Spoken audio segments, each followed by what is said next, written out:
Assalamualaikum warahmatullahi wabarakatuh. Jadi kita akan bincangkan satu soalan berkaitan dengan equilibrium of rigid body. Mari kita tengok soalannya. So soalan ini berkaitan dengan balancing a seesaw. Yang ini kita nak balancekan jongkang jongkit. So kita tengok soalan dia kata a board of mass M 2 kilogram serve as a seesaw for two students, Aiman and Boniface, as shown in figure 1. Aiman has a mass of 50 kg and sits 2.5 meter from pivot point P.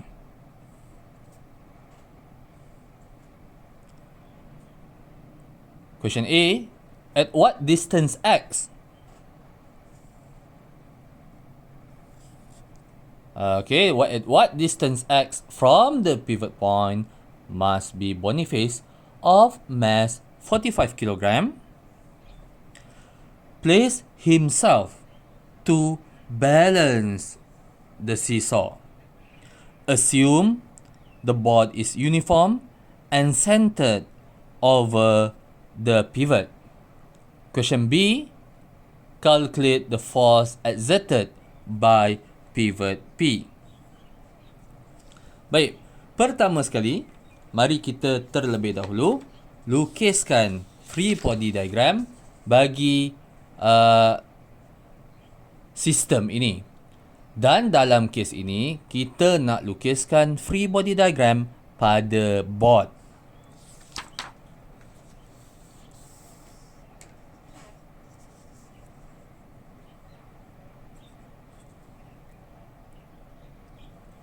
So, kita ada board.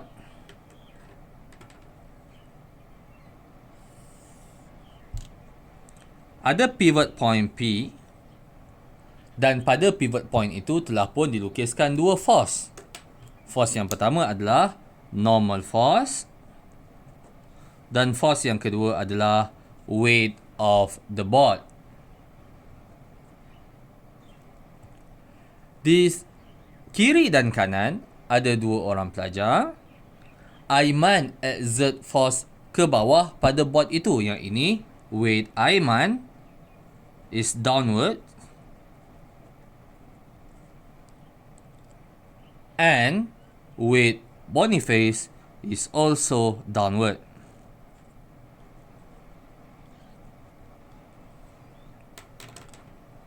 Diberi bahawa jarak Aiman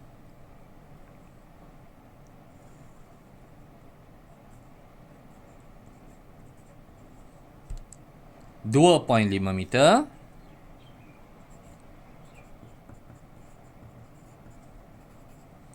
Dan kita nak cari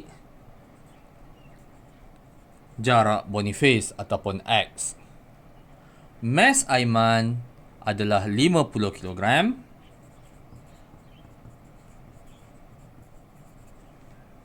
Mass Boniface adalah 45 kilogram. Jadi kelas di sini, saya nak apply equilibrium of rigid body. So, ada dua condition. Yang pertama sekali adalah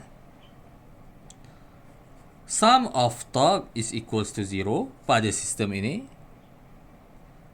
Dan yang kedua pula adalah sum of force is equals to 0. Untuk soalan A, kita nak cari nilai X. Kalau nilai X, kita tak bolehlah nak selesaikan dengan menggunakan sum of force is equals to 0.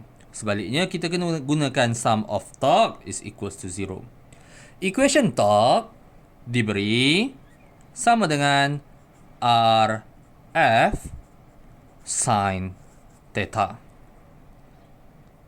So, since normal dan juga weight, since normal force adalah unknown, jadi lebih baik kita pilih point P as pivot point. Dan memang point P tu pun dah pivot point dah kan. Jadi kita pilih point P as pivot point. So we take P as pivot point, so that torque by normal force is equals to 0 and torque by weight of the board is equals to 0. Okay, mengapa? Kalau kita ambil P ini sebagai pivot point, R ini adalah distance between the force and pivot point. Distance between normal force and pivot point is 0.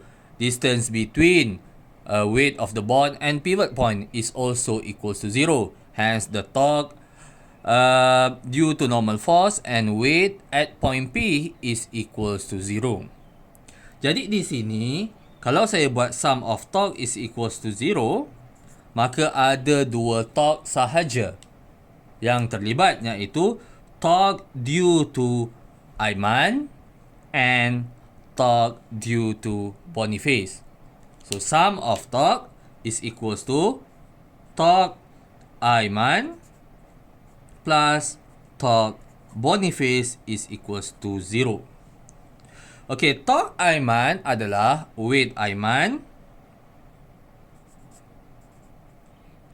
kali distance R sin theta, and the angle between R and weight Ayman is 90 degree. Sama juga dalam kes ini, angle between weight Boniface dan juga distance X adalah 90 degree. Sin 90 is equals to 1.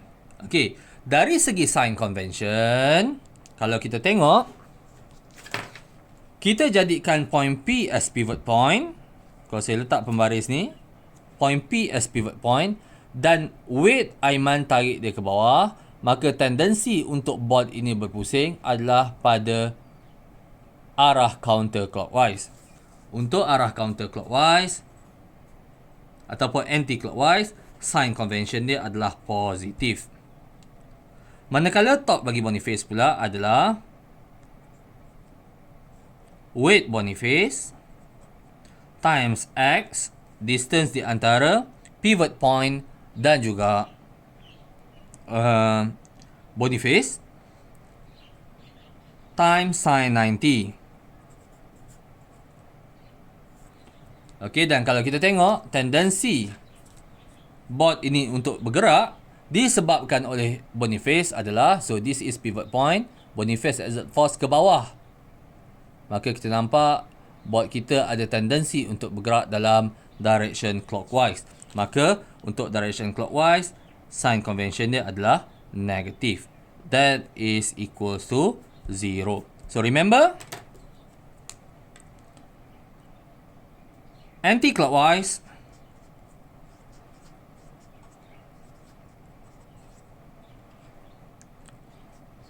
positive, clockwise pula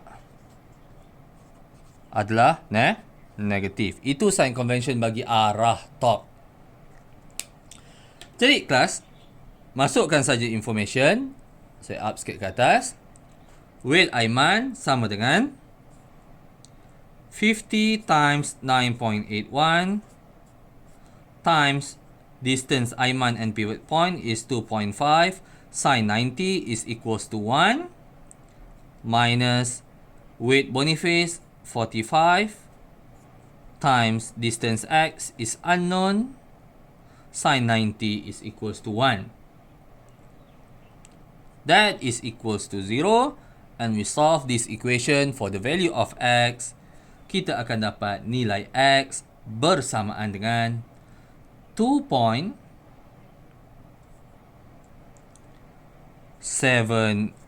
meter. Okay, so itu untuk soalan A.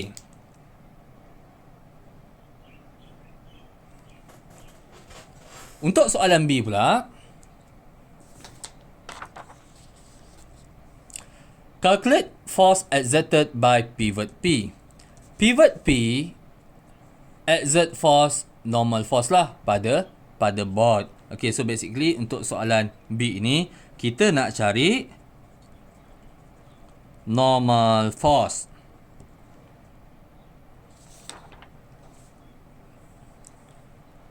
Untuk cari normal force, di sini kita boleh apply condition yang kedua.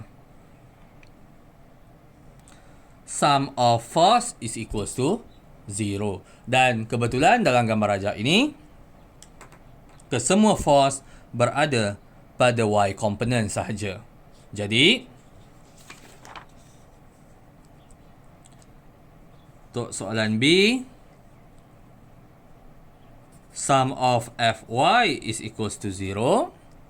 Dan kalau kita tengok dalam gambar rajah, N minus WA minus W minus WB is equals to 0. Di sini saya ambil direction upward sebagai positif dan downward sebagai negatif.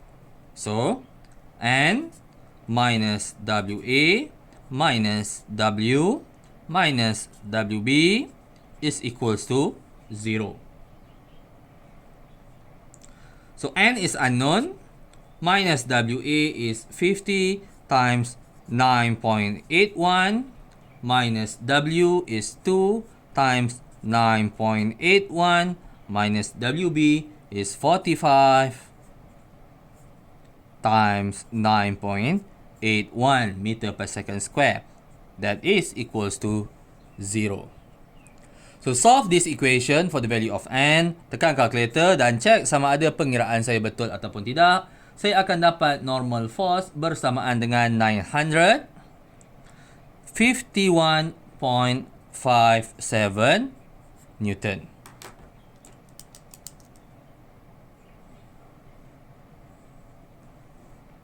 So, itu saja untuk example kali ini. Sekian, terima kasih.